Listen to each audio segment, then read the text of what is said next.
everyone, and welcome to a new video on the channel. Today we are setting up the year of 2026 in my reading data journal. This is a long-terms collection type journal. It is housing more than 1 year in it, and it's very stats heavy, and I really enjoy using this. I have used this system now since 2023 and just grown upon it, and I couldn't be without this second journal. If you want to see my main reading journal setup, I've done it in bite-sized pieces, and there is a playlist in the description below. And if you want to watch just a flip through of my setup for 2026, that will be coming soon. So this is a bit of a beast of a video, I will admit it now. So I hope that you are comfy and that you get yourself a drink or something to eat if you're hungry. And maybe you'll have a project that you could be working on. Maybe you're journaling alongside me. I definitely have been journaling whilst listening and watching other creators with their reading journal setups for 2026. So I highly encourage you to do that as well. Or maybe you're doing a craft project, or maybe you're watching this video just to chill out because days have been busy or long. Whatever way that you have found this video and you're joining me today, I welcome you. But equally, I just want to say straight up, this video, like I mentioned, is a bit of a beast and it is long, and I totally respect if you just go and flick straight to the final flip through. I'm also not going to let you sit here if it's not something that you want to watch. It's almost 50 minutes long, and it is the entire setup of this bar 3 pages, because as you could see in the flip through at the beginning of this video, I had already done the cover page, my goals page, and my ratings page. I'll talk a little bit about that in a minute. But if sitting through this is not for you, I am not going to gatekeep. I'm not going to be upset if you step away from this video. Thank you for clicking into it. And for those who just want to see the process and hear the thought process about what I'm doing for my reading journal lineup, because I do have multiple journals, I will be doing a flip through like I mentioned. It will be coming next. It will be the next video to come on my channel. So if you haven't subscribed yet, please feel free to do so, and I'll see you at that video. We'll be just going through my lineup for 2026, what I have planned, the pages that are already set up, and that kind of stuff. I really enjoy that. That's normally how I do my 2026 introduction, or each year introduction into my journals. But for this year, I filmed everything. So if you are like-minded and want to see all that, then please feel free to get comfy, and we'll get into it now. So this is the genres page that I'm working on right now, but you can see that I've already set up my ratings tracker. I've also done, like I mentioned, my goals and my cover page. Initially, I didn't know how I was going to utilize this journal for 2026. I knew I was going to use it. I didn't know how my layouts were going to be. So I just took some time off camera, since I've been filming everything, to just sort of ferment, that's the best way to put it, and sort of just sit there and think about how I wanted things to go and just play around. And then I felt confident to turn the camera on after I had finished the ratings page. So for 2026, I am changing up my 4 core tracking systems for ratings, genres, format, and page length. And that is because I was inspired by a couple of friends over on Instagram. And I will credit them below. Their names are Amber over at After the Pages and Lauren at Loz's Reading Journal. They do these types of tallies as opposed to individual boxes per book. So for the last few years, I have painstakingly, not that this was any easier, made a box for each individual book that I read. So for example, my goal for 2026 is 125 books. So I would have to make 125 boxes. This way, I have just done a simple tally situation with grid spaces, and as I read, I will just color it in the appropriate box. And I'm really looking forward to this as a visual guide, because I have a book mosaic set up in my main reading journal, and this information will be in there as well. But the reason why I don't feel bad about repeating this information is the way that I'm going to be using it here is different than the way that I'm using it over there. And I really wanted to continue to have these in my stats pages. They are great visual guides. I never knew how much I read at page length until I saw it getting put down. And I think just having these as tally systems is going to make this even greater for me, like a better visual guide to see this is where I really spend my time. And as a stats person, or a stats loving person, I should say, that information to me is worth it. And I'm really looking forward to utilizing these 4 core stats trackers. You may have noticed if you watched my 2025 journal, whether it was the setup, the flip-throughs, or the wrap-ups that I've done every month, that I normally also have a page at the start of my my yearly setups in the stats books, and it is a year at a glance. It used to be something that served me, but it no longer really serves me anymore. And so I did scrap that particular spread for 2026, and I'm really happy about it because I have other trackers that I need to be doing. And so I'm really happy with how these will be more of a visual guide than that year at a glance, and I feel like it'll be productive as well. Speaking of visuals, I am a little bit frustrated with Archer and Olive journals at the moment. I will be very transparent. As you can see, I'm struggling with the other side of this page. It is technically the right hand side, but we've got the book upside down, so it's on the left hand side right now. It is twisting. So it's just a group of pages that are twisting down. And if this is a user error, then by all means that's on me. However, it's also happening in my brand new journal, and I noticed it within the second page of setting up. So there was no real reason for why my journal should be doing that. And it's really frustrating. It makes the page look a little clumsy just because you can see white at the top there, and it sort of is an illusion to the eye, making it look like it's crooked. So that is a little bit of a frustrating moment that I noticed with my journal as I was setting this up, and also with my brand new one. And so I'm not sure if I will be continuing with this brand in the future.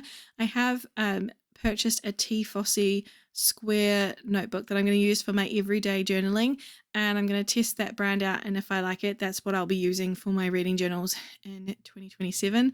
And that sounds really weird to be saying when we're setting up for 2026, to already be thinking for another year. I need to slow down a little bit, but it has been a little bit frustrating to deal with, and I just wanted to point that out. The other thing I wanted to point out is I'm making a mistake right now. So on the format side, I am inking in or stamping in the header for ebook, and on the genres page that worked quite well because I inked in the header and then I sort of made the grid space around it. As you can see here, I had plans to just do 3 lines of grid spaces all in an orderly fashion, as opposed to using up extra space like I did on the genres section. And I have to cover this up because it was going to be off center. So that was an easy fix. I just used some correction tape and then used some sticker paper to go over top, and I go ahead and restamp it all in again. And I think it was worth doing, even though it gets a little whimsy looking with how crooked it gets.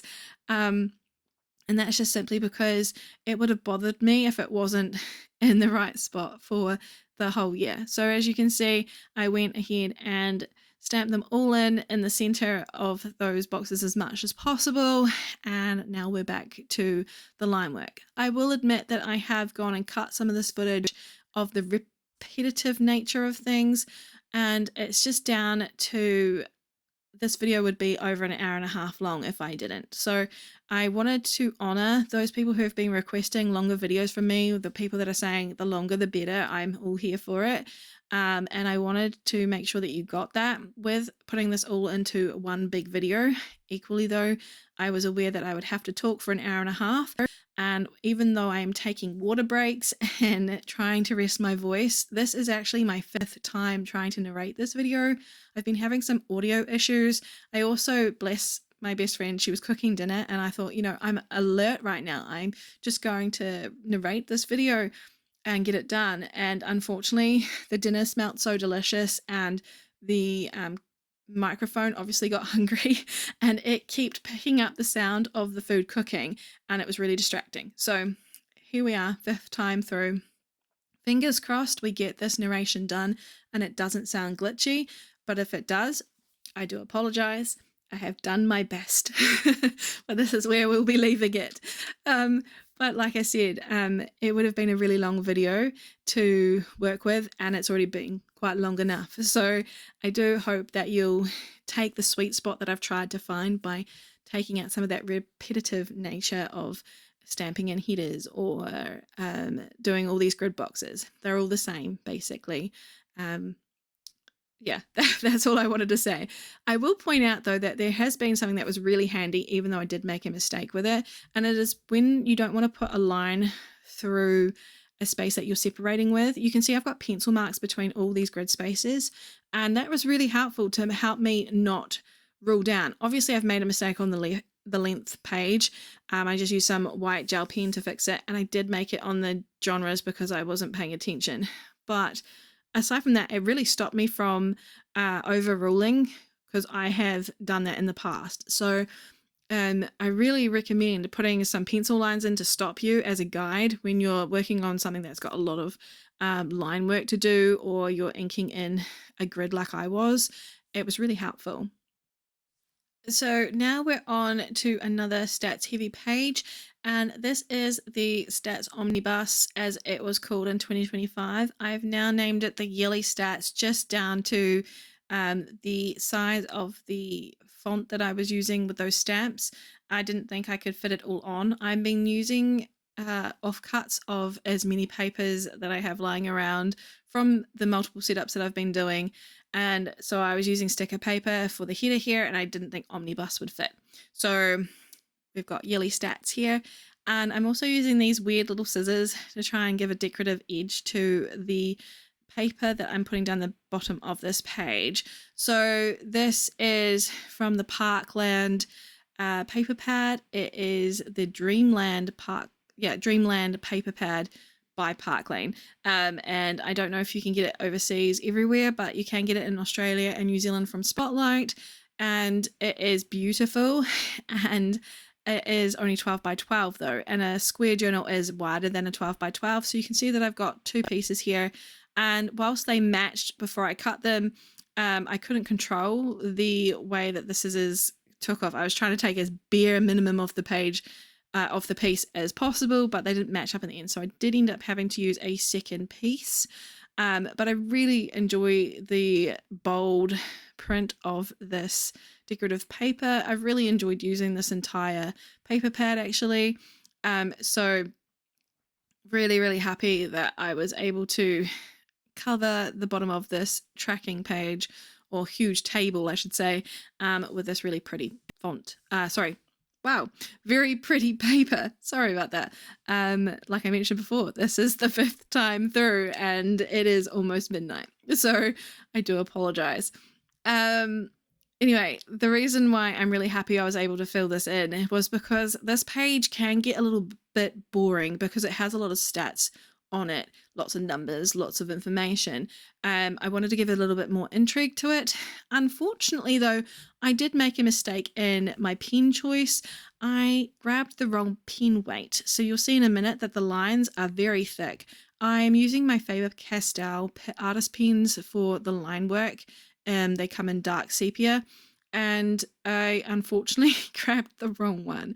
I was meaning to grab Fine, which is 0.5, and it is the one that I've been using throughout the rest of the setup to do the grid space lines, and I ended up using Medium, which is 0.7, and you'll see in a moment once I've stuck down this header that it is a very chunky line, and it kind of overwhelms the page, which is a little bit frustrating. I'm hopeful that once the information gets added to the tracker though, that this will lessen how overbearing it looks.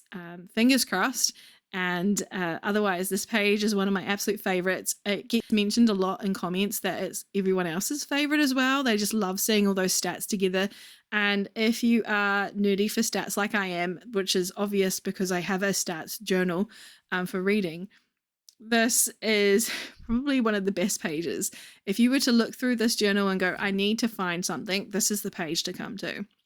It has a hub of information, and it helps me set up other pages. It also helps me with tracking things like if I'm doing a wrap up online, say at Instagram, and I need like stats information, I can just turn to this page and it will give me everything I need to know. As you can see here, it's got so much on it, but there is one issue that I've faced, and it's very cosmetic, and it's very nitpicky of me, and it's something that I want to change in 2026. So I did set this up with the intention of this happening.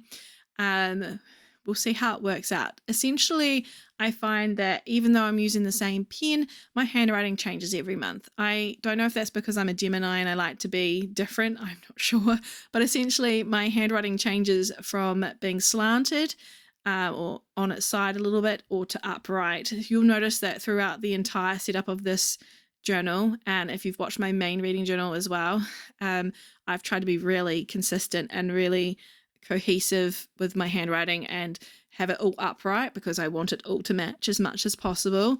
That is the beauty of setting these all up at, you know, back to back. Your handwriting tends to follow through, unless you get a sore hand, which has happened. But on a whole, it, you know, if it's all in the same pen color, it kind of gets a little bit distracting to look at that page. It kind of looks a little messy to me. And so what I've gone ahead and done is come up with the idea to change color each month. I'll talk about that in a little minute. First, we're just going to focus on this little mistake that I made. My hand slipped when I was ruling this line, and so I tried to use two different paint markers, and they weren't taking it for some reason.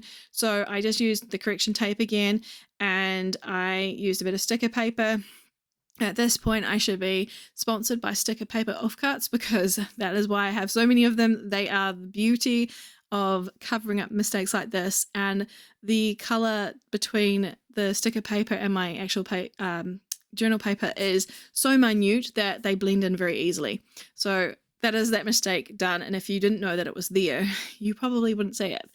But anyway, my plan is to change color per month in hopes that that will sort of detract the eye from if my handwriting looks slightly crooked or different for that particular month. Maybe I had a sore hand that day, and that kind of thing. So I did see that being done with another friend, that they changed their handwriting, the color that they use per month, and it was really good at detracting the eye from noticing any handwriting differences. So that is something that I want to try in 2026. You can see that I've highlighted the bottom of this tracker, and I've also highlighted the side. So on the side, it'll be where the months are going, and then down the bottom, that is the total. So I wanted to highlight the total because I wanted it to stand out at the end when the page is completely filled in. And then now I'm going and alternating between two different purpley pinks for the little boxes where I'll be putting the header of what that box pertains to. So my tracking system for the information or categories on this yearly stats have basically stayed the same.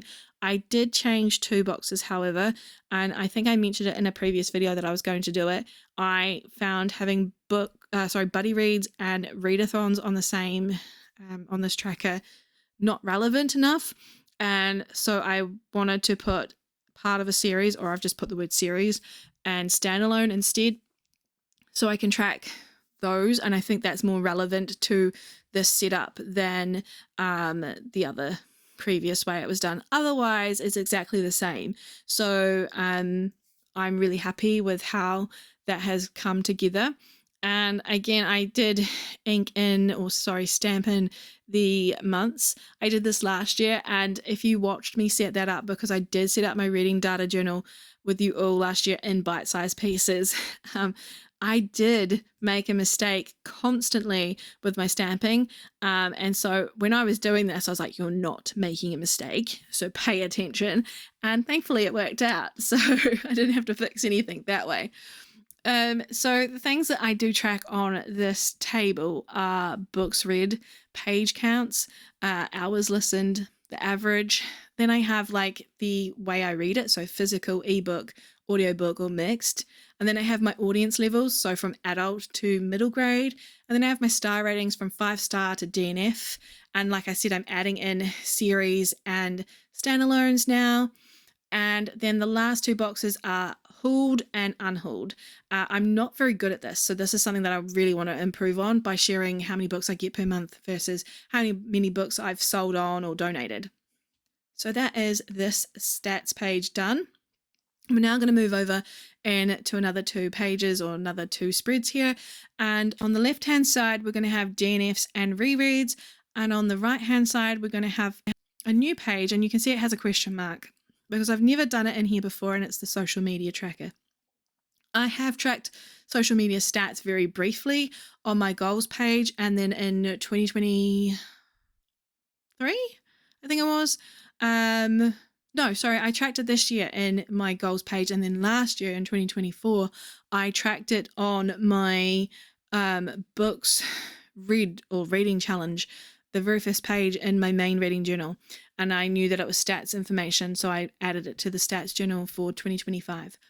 And normally this is where I put it on my goals page, but I use my goals page in a different way, and I'm unfortunate that I can't show you that process because it was a very quick flip through at the beginning. We'll see it again at the end of this video, and if you want to see it in more detail, we'll see it in the flip throughs when I talk about how the page is set up. But basically, there was no room. So I had this extra page here. I cannot remember why I have this extra page, what I've removed from my 2025 setup. I think, no, it can't be the year at a glance. I honestly could not tell you what the page is at this point. But essentially I had this extra page here, and I knew that I wanted to change things up and track this intentionally. So I'll talk a little bit about the social media side of things when we get to that page. But aside from doing the decorations on that page first, I'm not sure why I started with that side first when I actually end up working on the left-hand side completely and getting that set up before the social media page. I guess I just wanted to get the decorations down. But the interesting thing that I could have possibly done with this instead of doing the social media tracker here would have been like, have you seen those really cute, adorable graveyard pages people were doing for DNFs? I am obsessed with them. They are so cute. They like have little headstones, and then you put the book title on it, and it's so cute. And I would have loved to have done that here. However, I DNF too much, way too much actually. And I am a firm believer that if you're not enjoying something, you shouldn't have to endure it to get better. And sometimes that means I'm missing out on a good book. And sometimes I do try to, especially with ARCs, but lately I have been of the mindset that I don't have the energy to give away to something that I'm not enjoying. So I would like to give that energy to something I am. I am very openly talking about my chronic illness on this channel. So I do have a couple. I have fibromyalgia, and I was recently this year diagnosed with chronic fatigue syndrome after looking after my mum for the last few years. And it got quite heavy last year, and unfortunately she passed away in December. I can't believe it's been a year now. It was a year yesterday. And unfortunately my body is really tired from that, and I would never give that up. Like, that time and energy that I put into her was worth it, but it has unfortunately had a side effect of my body is now really tired, and I do struggle with fatigue and energy levels. So for me, this year it really became quite apparent that if I'm not enjoying something, I need to stop doing it because I don't have the energy to give to that. If I want to give it to something else, I need to, say goodbye to that early. So for me, this is a very long-winded way of saying I DNF a lot more than the average person, just because I'm not prepared to waste my time on books that I'm not enjoying, where I could be reading something that I am. And so having the really cute graveyard, I would need to have a 2-page spread and the ability to add in tip-ins. This graveyard would be growing as the year went by. So it makes more sense for me to set up a table like I have been for the last few years. And I share this page with my rereads. I could have potentially broken this up and done a whole page for DNFs because I am a little bit worried that I don't have enough space. But I'm also of the mindset that I'm getting better at choosing books for myself now and not just picking up everything that I think sounds good. So fingers crossed, that means that this will be enough space and we don't go over. But if we do, then you'll get to see me add in a tip in to this page. Maybe I'll put a little graveyard on the front of it, so then I get a graveyard, little headstone, so then I get at least a slight look into that graveyard feel that everyone's doing, and it's so cute. And so I decided to use those clunky little scissors again, but this time with the really scalloped edge, really cute little scalloped edge on this paper here. And then I decided to add in another element. The papers that I used on this particular 2-page spread come from the scraps of my 2 cover pages. And so I kind of wanted to lean into the cohesive nature of that by adding in the craft paper again. And so that is why I am now putting those headers onto craft paper to add another texture element and just sort of to lean into that. Does it matter? No, but I just did it and I was quite happy at the time that I was able to link that way. Unfortunately, I did end up making these a little bit too big, so I do have to pare them down by trimming off a little bit of the edge, and they do get a little bit wonky, but that is the nature of doing organic headers like this. So I'm going to put one in the top left. I think that's DNFs. And then in the bottom, I'm going to put Rereads. Yes, that's correct. And so for this page, I am going to limit the decorations to where those headers are. And then I'm going to utilize the core section of the page for 2 tables. So on the left-hand side, I'm going to have a table for DNFs. And on the right-hand side of that page, I'm going to have a table for rereads. The table for rereads is quite simple. It just has a space to write down the title and author and the month that I reread it in. And then on the DNFs table, it will have an extra space. So it will have title and author, and then the month that I DNF'd it in, and then the percentage that I DNF'd at. And that is pretty much it. It's a very functional page. I don't really like to look at it, to be honest. It's one that I know that I need to have because I like to track this information, but equally I don't like to look at it either because it's a bit sad, isn't it, to have a DNF, especially when you can't put a cute gravestone.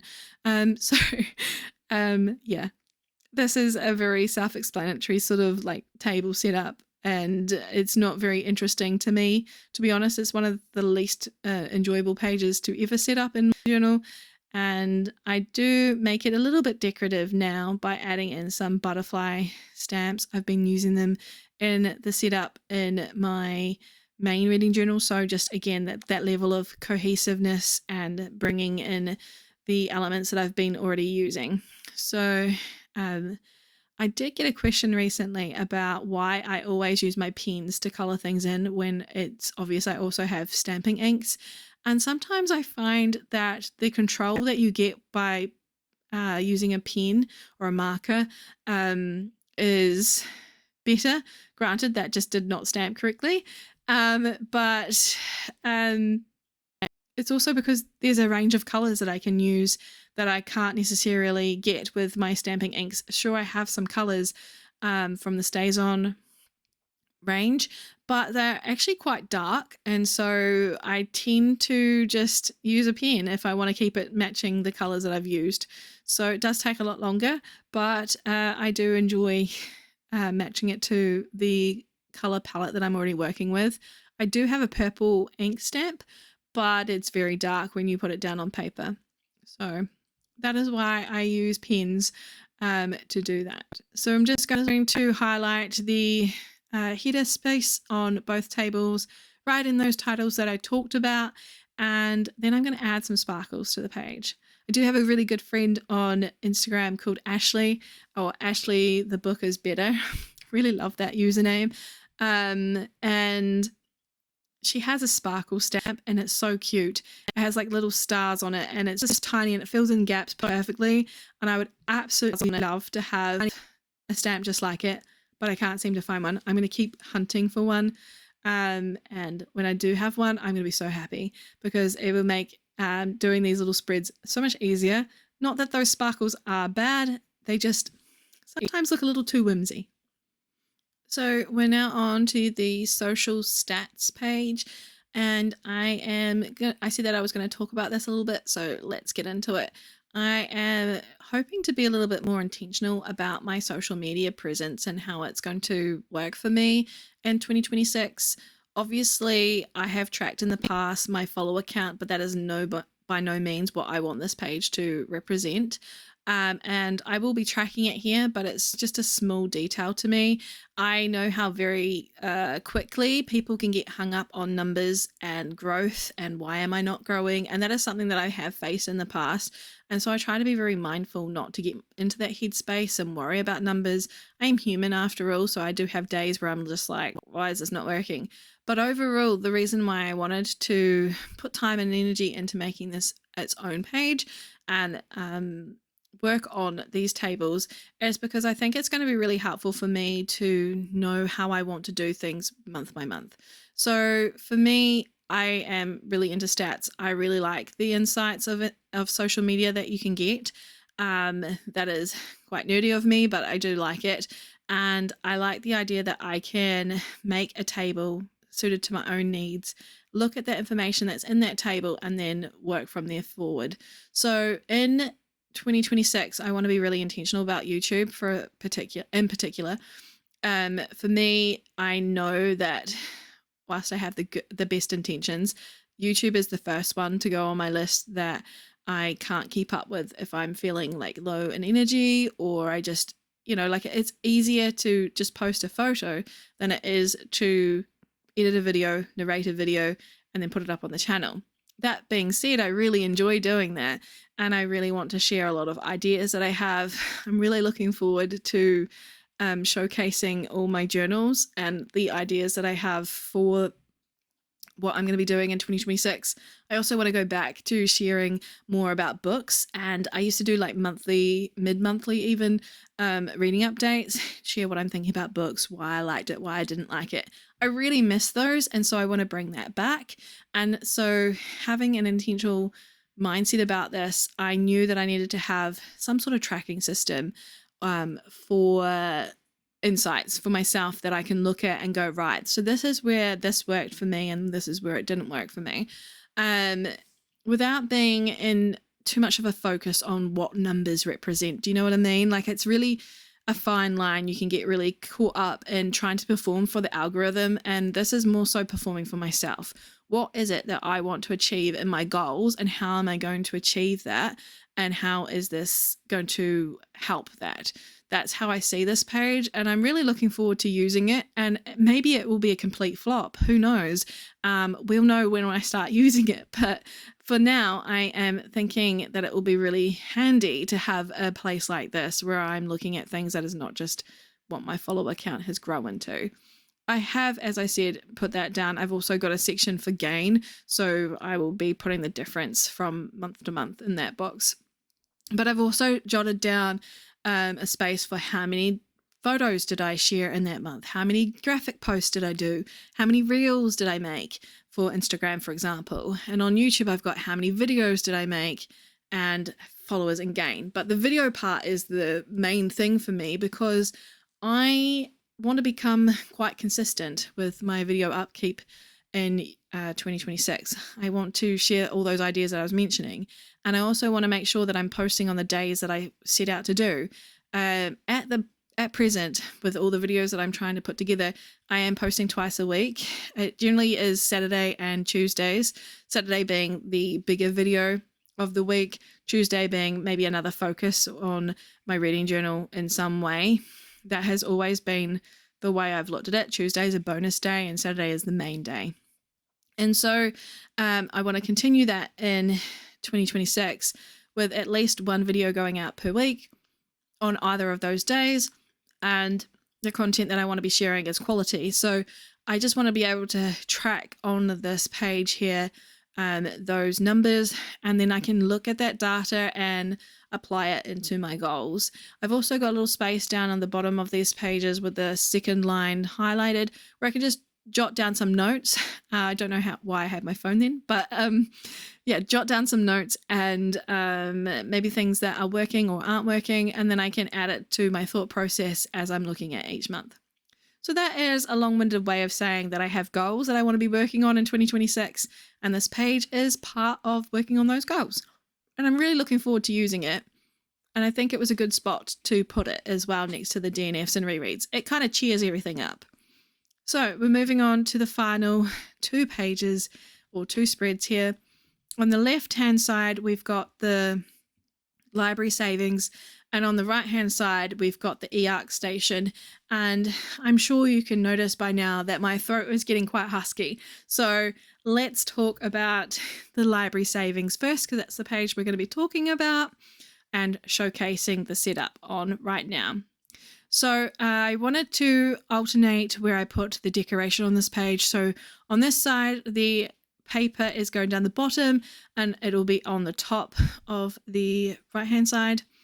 And that sort of just balances the book out. You'll notice in a moment when I start doing some stamping of some decoration that the stamp does not work the first time round because this book is unbalanced. I've used a lot of decorations in it. I try my best to try and alternate where I stick paper down, but it is naturally top heavy.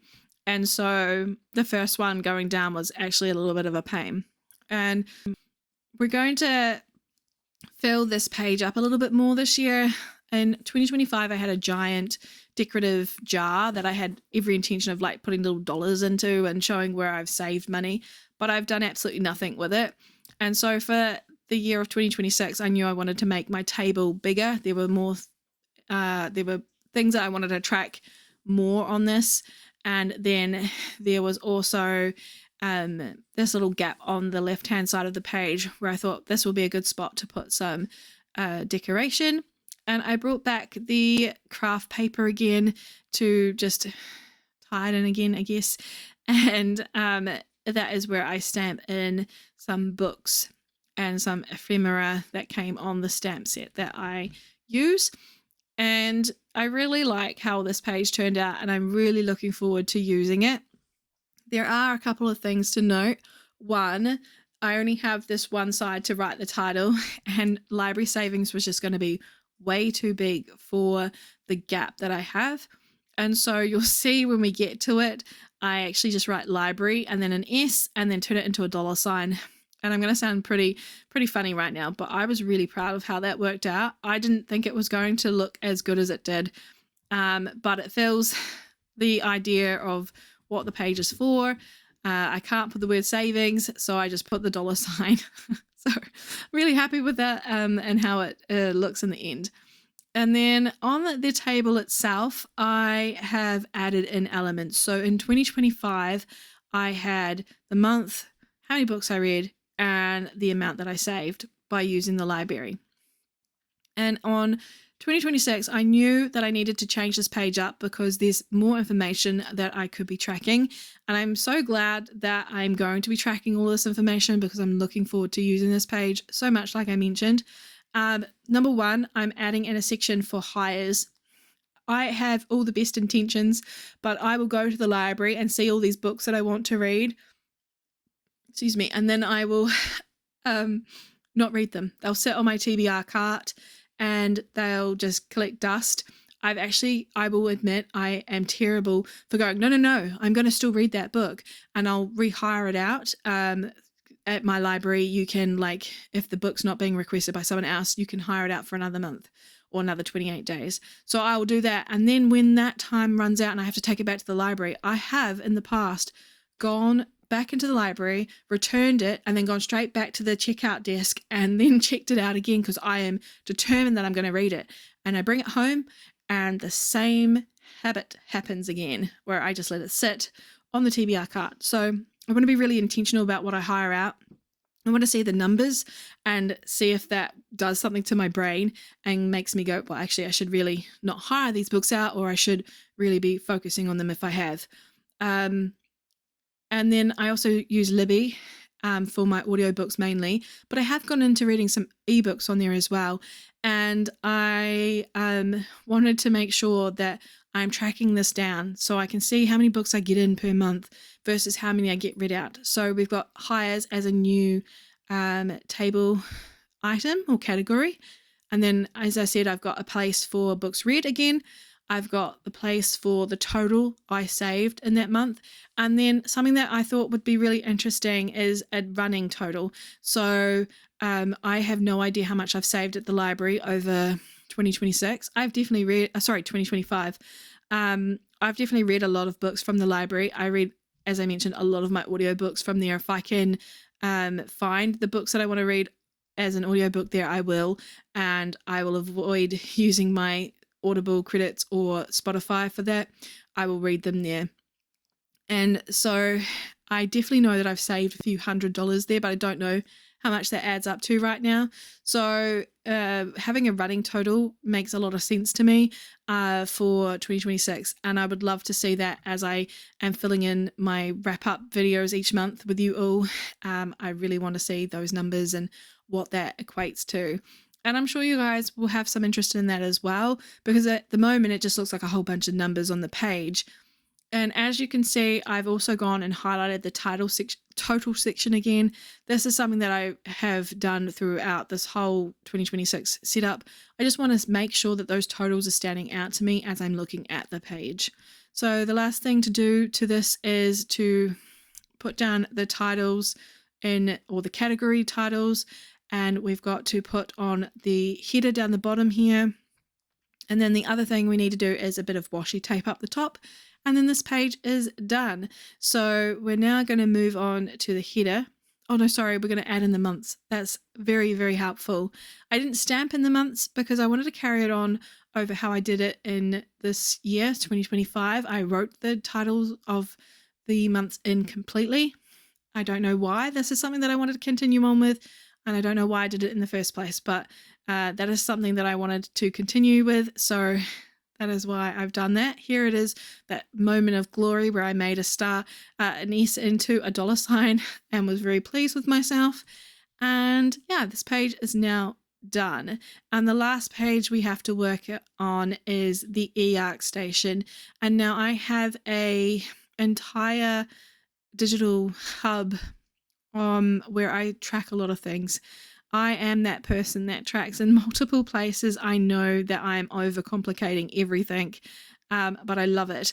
And I made this hub on Notion because it made it easier to track everything. I used to put in my reading journals, or in my actual reading data journal, my first one, I wrote out a whole list of arcs, and I found it so messy to keep up with. And over the years, I've started to read a lot more arcs. And so it made more sense to make it digital. And the Notion hub that I have, it tells me what I need to read next. It tells me what I need to review. It tells me, everything. It kind of is very smart. The way that I've set it up, it helps me keep on top of things because, like I've mentioned, with my chronic illnesses, one of the things I do struggle with a lot is brain fog and remembering to do things. So having that hub is really vital to me. And you would probably think, well, then if you have this hub for ARCs, why do you have an eArc station? But this page here has a lot of value to me because it's information that I don't necessarily track digitally. And I like looking at it in a stats format. And I'm not going to look at this information all the time. It's not that valid to me to look at like on a daily or even a weekly basis. But having these monthly wrap-ups that I do on my channel means that I spend time in this journal and I take in that information. And it's really quite valuable to me to use that and continue that way of tracking.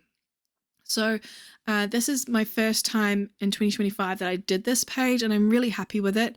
I was heavily inspired by books read by Jess.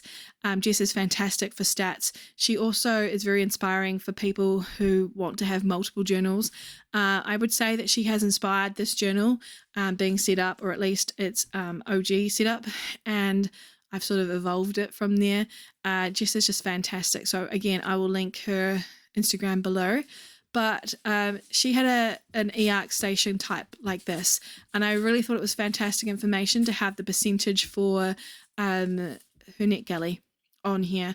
I use NetGalley for the majority of my arcs, and I like to know that my percentage is above 80% because that's what you need to keep it above. You don't have to, but is recommended.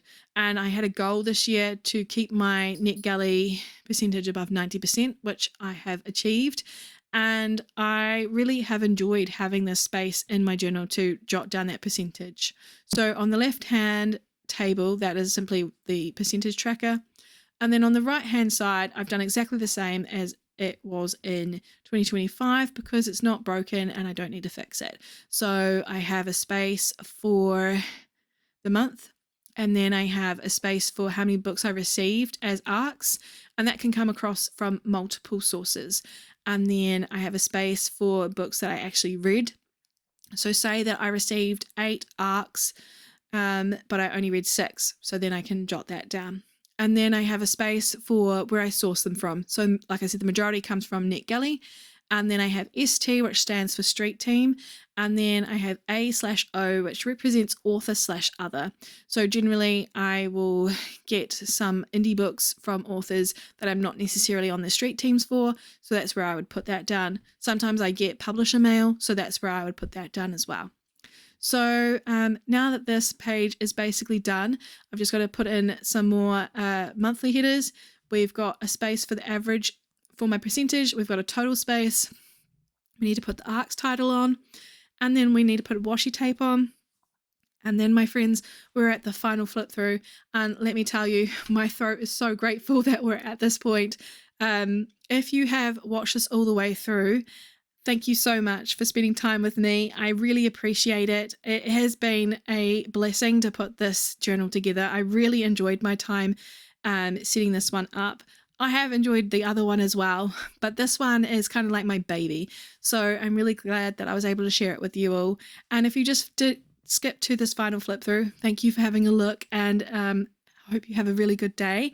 And I will be back with my next video, which will be all about my lineup for 2026. So until then, I hope you have fun reading or journaling, and I will see you in another video very soon. And thank you again for spending time with me on this big video. Bye everyone.